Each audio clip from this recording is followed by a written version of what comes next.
This is partly my fault. You know, I just haven't quite been myself lately, have I, dear? But the time has come to turn things around. I've decided to be proactive.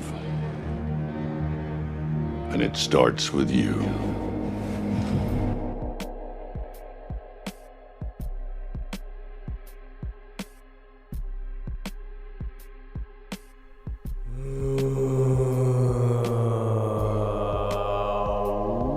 What a surprise.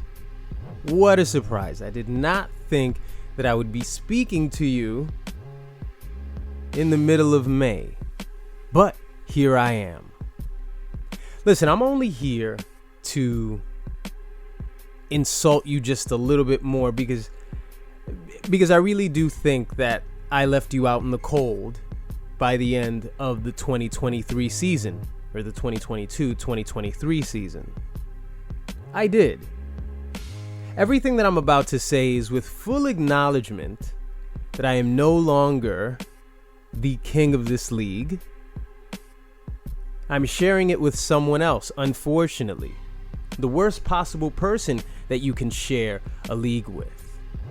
Because make no mistake about it, everything that you will hear Andy say in about 3 to 4 months means that you are beneath him. Right? It's no different at your job when somebody gets promoted and, you know, they give this, you know, I liken it to this. Pedro remembers a manager at the movie theater by the name of Yanni. Pedro remembers the motivational speech that Yanni gave when he was given the title of manager. Right? He said something about God is watching and dreams come true. But at that point, Pedro, I, and whoever the fuck else was working at the movie theater understood that Yanni was above us. We could mock him, we could make fun of him. But if we wanted a break, Yanni would be one of the people to approve it, right? If it's busy, Yanni gets to dictate. All of a sudden, Yanni has authority over you. So guess what? Andy has dominion over all of you, not me. Not this guy over here. I don't care the last time I won a championship. I don't care if it was 10, 20 years ago. If I have 3 and you have 2, if I have 3 and you have 1, you're beneath me. All right? This has all become about justifying my position within this league because that's what I have to do. I have to justify my position within this league because when you make it up to my number or Andy's, you'll claim the same thing, right? You'll make the profound speech about God watching and dreams do come true. So understand that everything that I'm about to say is with full acknowledgement that Andy has 3 championships, but I'll remind Andy that when Jay tied me up with 2 apiece, I came right back and won the 3rd, right? So who's to assume that it's not going to happen again? So you remember that, Inchai Private Eye. So what I'm going to do is talk about just several of the new arrivals in the NFL by 4 positions, the only 4 positions that matter, really. Tight end, wide receiver, running back, and quarterback. There, of course, are new kickers. There are new defensive linemen, linebackers, and defensive backs. You know, new positions in the league, but nobody really, but nobody really cares about that. What we care about are the offensive positions. So we'll start with the tight ends because it's the group of people that I have the least amount of knowledge in. And so I'll just pluck a few players that I recognize and tell you their old teams and their new teams and who I think will possibly end up with these players. Now, the tight end position isn't really a position where I can discuss who's going to end up with who because it's kind of a crapshoot. No one gives a shit about tight ends. They only care about the top 3-4 tight ends, maybe the next 2 after that. But the position is normally a position that you streamline, especially in the 2023 fantasy season. So Adam Troutman is a new arrival to the Denver Broncos. He comes from the New Orleans Saints. Andrew Beck from the Broncos over to the Texans. Austin Hooper, this is the only name that I recognize, from Tennessee to the Las Vegas Raiders. Now, Dalton Schultz is an interesting one because I felt that he was a bit dependable when he was with the Cowboys, but he is now with the Houston Texans. I think that's very interesting. Don't you? No, you don't? Why did I even discuss tight ends if you're not going to think it's equally as interesting? The last tight end that I'll mention is Darren Waller. Darren Waller is now a New York Giant. Now, of course, we should all assume that all New York Giants picks will most likely be made by number one Pedro, and then as kind of a secondary possible spot for this player would always be Joe, because you just assume that Joe sees a guy that, you know, maybe he recognizes, or maybe he just, you know, he's a local guy, so Joe just says, what the hell. But Darren Waller, I will say, is a valuable fantasy tight end who could surprise some people, but you know, it's not a very promising spot being with the New York Giants because their offense isn't exactly the bee's knees. Of course, they still have Saquon Barkley. I think Daniel Jones had a decent season last year, but I don't think it's anything that's going to bring up Darren Waller's production. I think he was injured a large part of last season. Was he? I don't know. Listen, discussing the tight ends was a complete mistake. All right. We've made mistakes so far. The season hasn't started, and we already started fucking up because I don't know enough about tight ends. I just wanted it to be a possible scenario where I could insult you, but, you know, turns out the tight ends really don't matter that much. So, you know, 86, the whole tight end part. We're going to move on to wide receivers now, and a very familiar name at the top of the list, with Adam Thielen being transferred from the Vikings to the Carolina Panthers. Now, the Carolina Panthers, of course, have a new quarterback in Andy Dalton, and we'll get to Andy Dalton in a bit. But what value does Adam Thielen have in 2023? I came to the realization when trading Adam Thielen that he's going to do what he always does. He's going to be touchdown dependent. He's always going to get those red zone targets, or at least you would hope if he's on a team that he would get those sort of looks. What does he look like on a team like the Carolina Panthers, who lost Christian McCaffrey, but I think they have that other guy. I forget what his name is. The guy who I traded or dropped way too early last year. Let me see what his name is. Dante Freeman. Oh no, Dante Foreman. No, he is no longer. Look at that. Okay, we have a little bit more meat on the bone here, you know? You'll excuse me. I have no papers in front of me. I just have tissues because I've been a little sick for the last couple days. But what do you expect from Adam Thielen, who is probably in his mid-30s at this point, and he's with the Carolina Panthers now, and he's going to be depending on Andy Dalton for touches? I predict Adam Thielen to go into the, I'd say, 9th, 10th, 11th round. If he's drafted any earlier than that, I think it's purely because of his name, and I'll make a few predictions as to who would probably do that. I think Jay would probably pick him up a little too early. I think Ed would jump on him a little too early because he's had some success with Adam Thielen in the past. I think those two would jump at the opportunity to take him, and I will gladly just let you do it.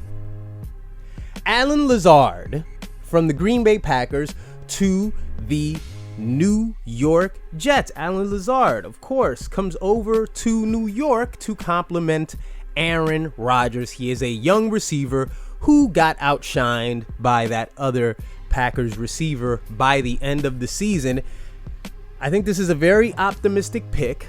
I think he's going to be competing with, you know, you just love how unprepared I am with that other young wide receiver from the Jets, whose name isn't coming to mind right now. But Aaron Rodgers has a young wide receiver core and Alan Lazard was a request by Aaron Rodgers, so you would assume that he's gonna look for him, right? You can't picture yourself to be in a scenario where you draft this guy and maybe stack him up with Aaron Rodgers, though I wouldn't really consider that a hydra. That's just, you're just complimenting, you're just red wine with beef. That's all you're doing at that point.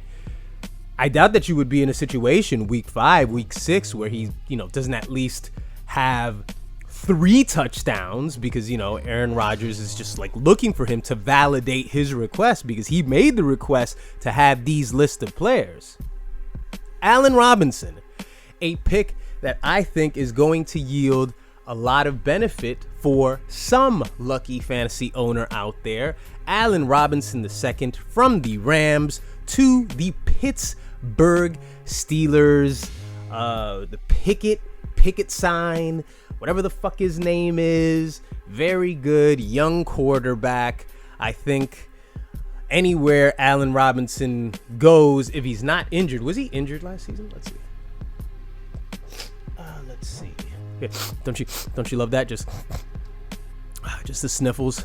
Let's see. I don't really think I can see whether he was injured or not, but something tells me something tells me that he was injured during the 2022 season, but I could be wrong about that unless I'm confusing him with another Allen Robinson. But nonetheless, is this the Allen Robinson from the Jaguars? Is that who it is?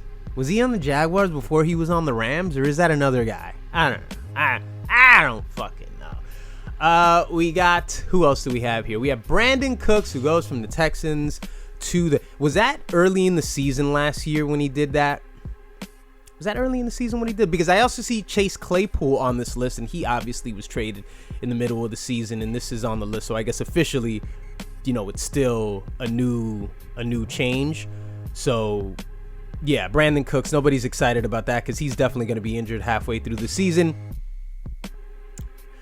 Let's see, what else here? We got DJ Moore, right? DJ Moore from the Panthers to the Bears. That's a pretty big move.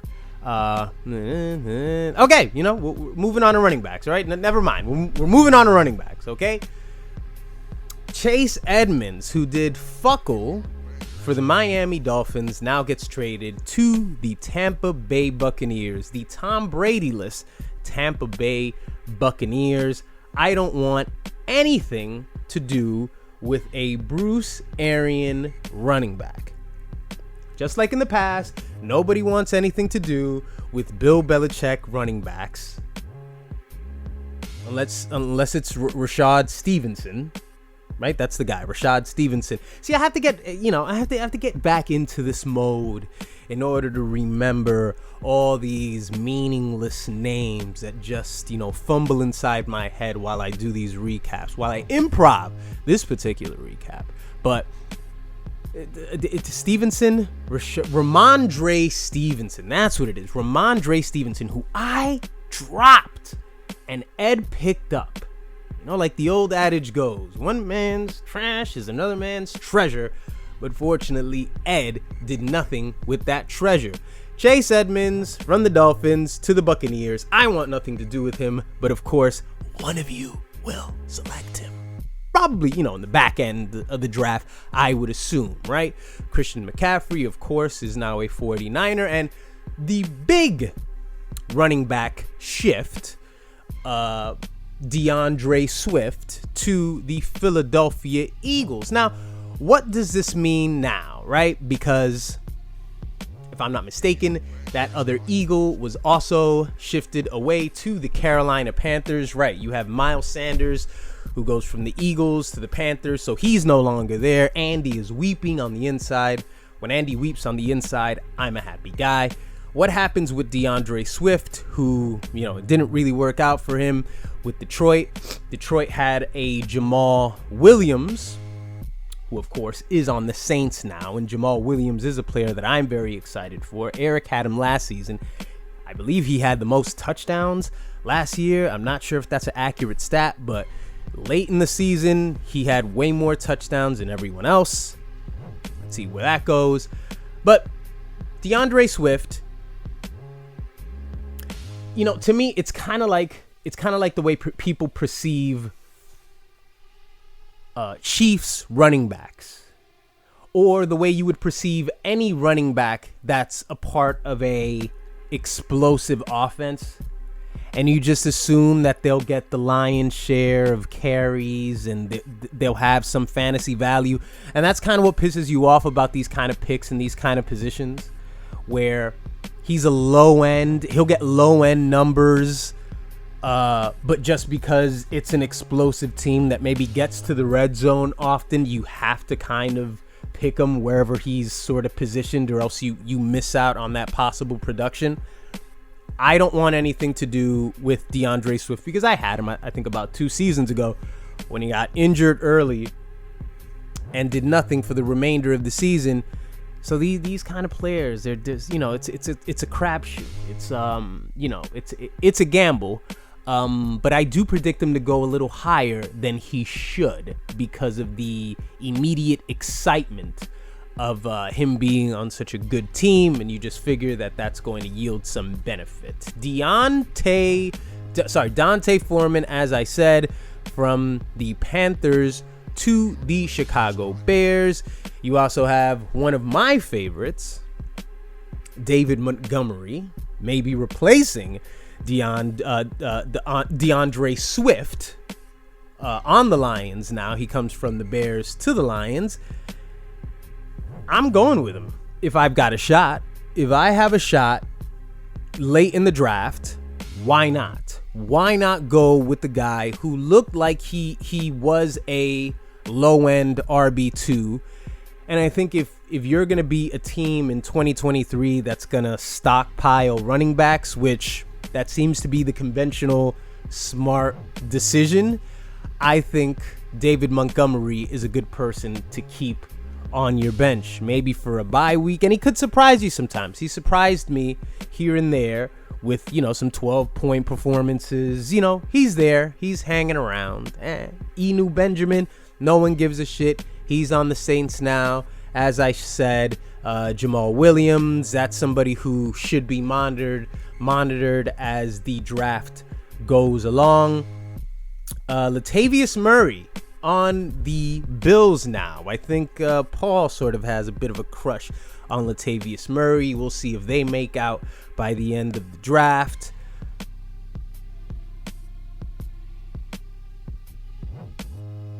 Rojo goes from the Chiefs to the Dallas Cowboys. Does anyone care?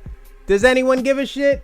No, I don't give a shit, because Rojo broke my heart once, and I choose not to go. I choose not to reopen that wound. Samaje Perine from the Bengals to the Broncos. The Broncos. Excuse me, hold on. This is what you have to deal with when it's not really a recap. It's just me, just...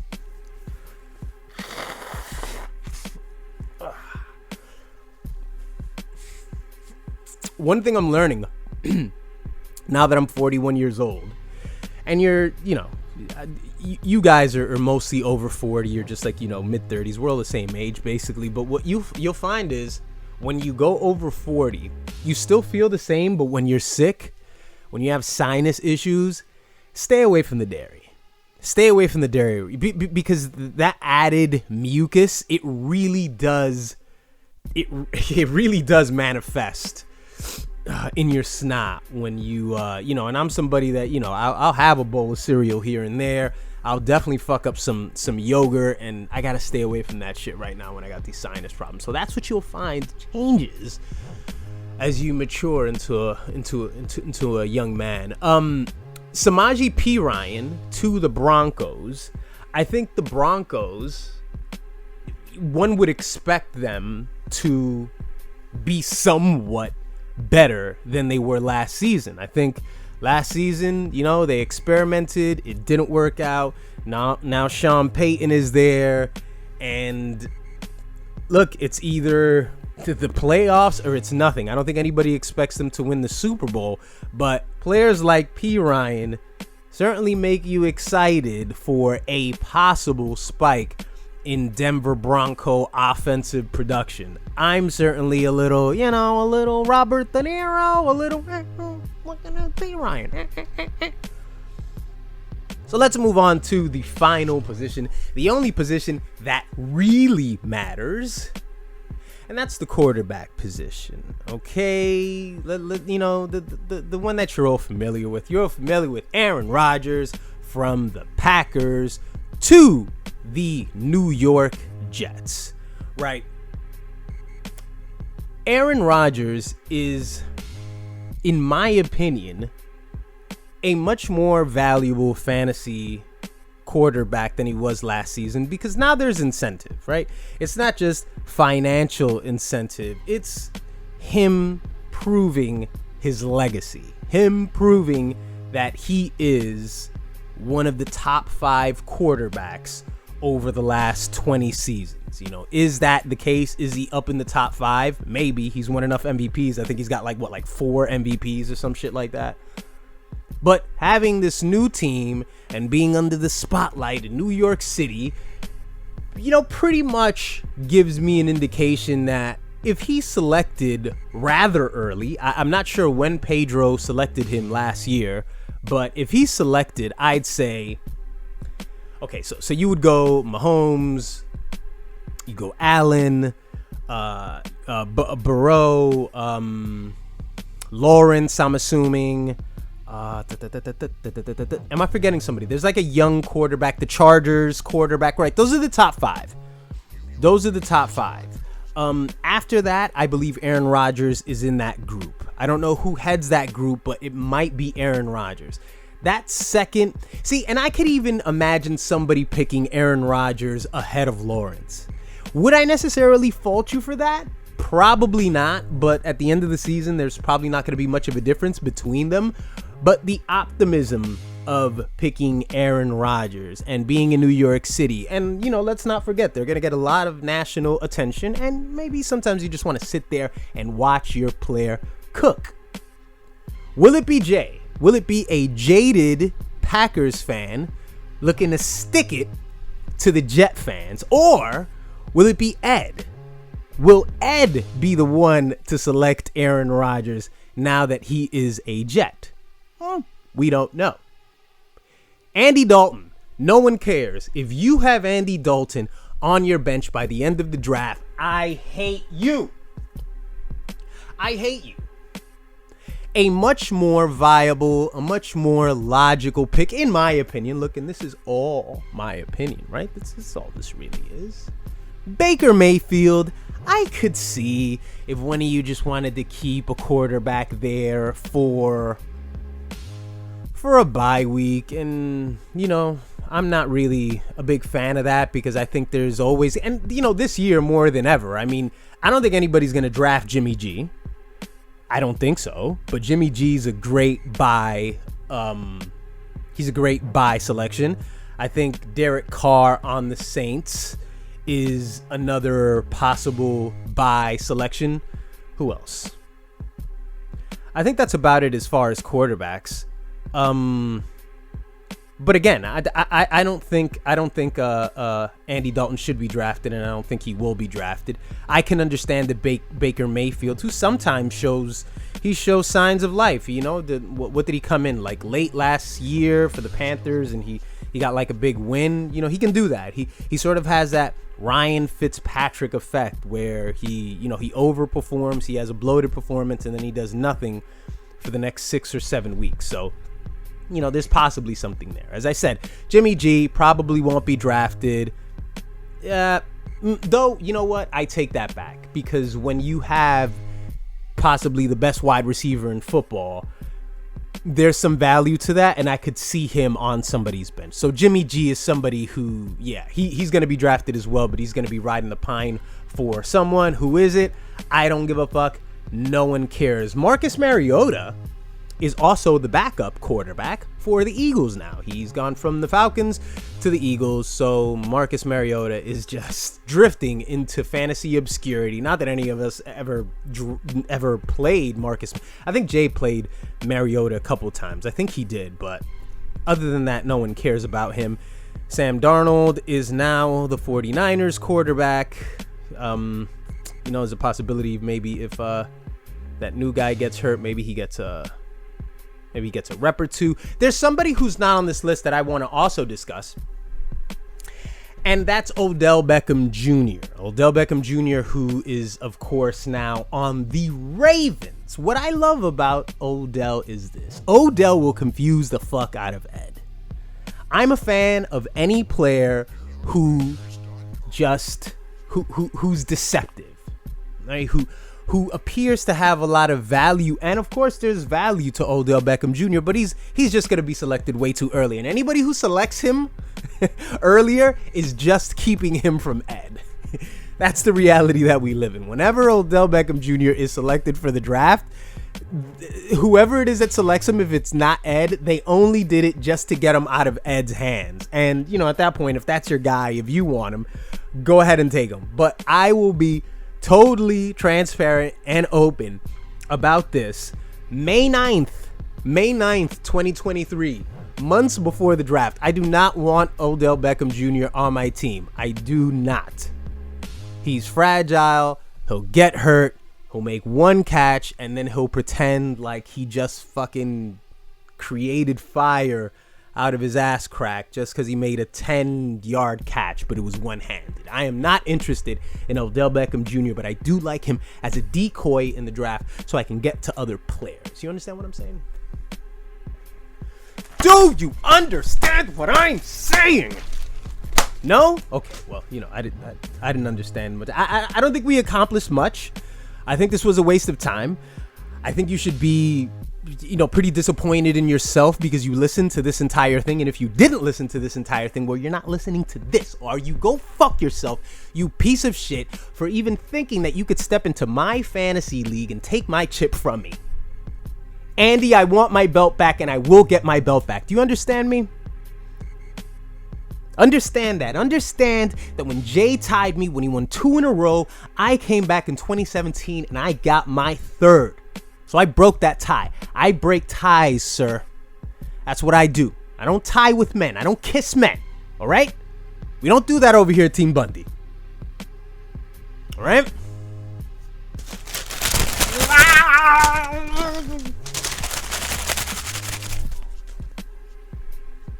So as always, may your quarterbacks get hurt before they leave the locker room. May your running backs pull their hamstrings. And may your wide receiver get arrested for marijuana possession. Fuck Odell Beckham Jr. And fuck you. Go fuck yourselves.